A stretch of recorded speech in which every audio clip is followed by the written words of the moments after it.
Hello, my name is Brianna Clark, and I will be analyzing the importance of Washington Irving's Rip Van Winkle.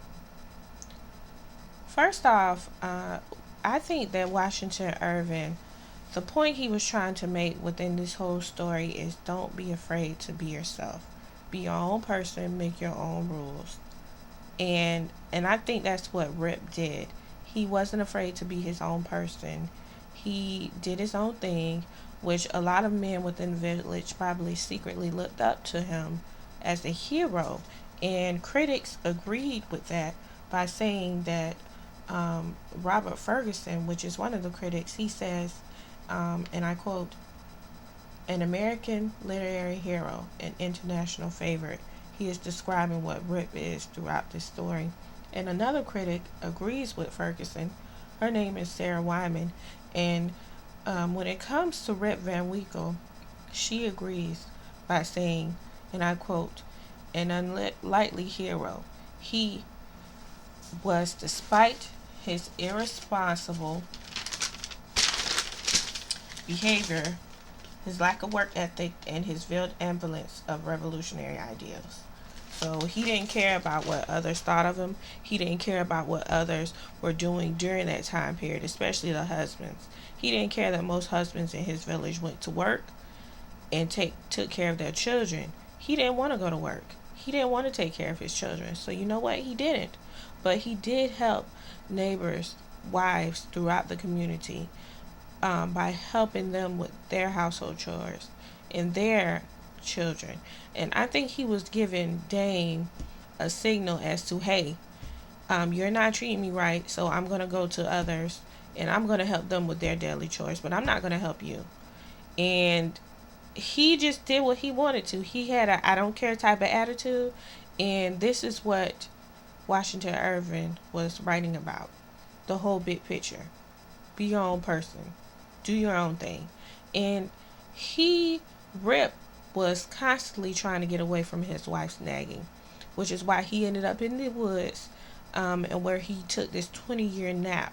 The 20 years is when his village went through the Revolutionary War, and of course, General George Washington won, and he overtook the area, especially his village. He overtook from King George III, and when Rip came back, he was experienced in a whole new village, post-Revolutionary War village. And these 20 years are a symbol as well. This is a long time to take a nap. And according to critic W.B. Kenny, when speaking of the 20 years that Rip took that nap, he's saying, and I quote, they are the 20 years during which the American nation was born in revolution. So, and end quote. This is the time during which the war was going on, and of course, General George Washington, took over. And this is what Rip saw when he came back to his village from the woods after the 20 years. He was immediately bum rushed by one of the citizens saying, "What did you vote? What political party are you representing?" And Rip, this was like, huh? Are you speaking French? He didn't have any idea what was going on because this was a new environment. More political freedom, more freedom, period, for all involved.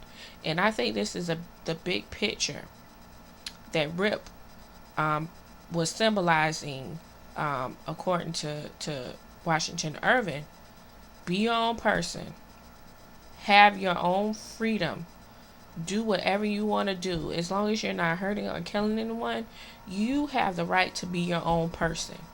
And I think this is the big picture for this story, and that's why I think it's so important, because a lot of people go by rules, too many rules, and they live their life according to others, what others would think of them. And Rip was the opposite.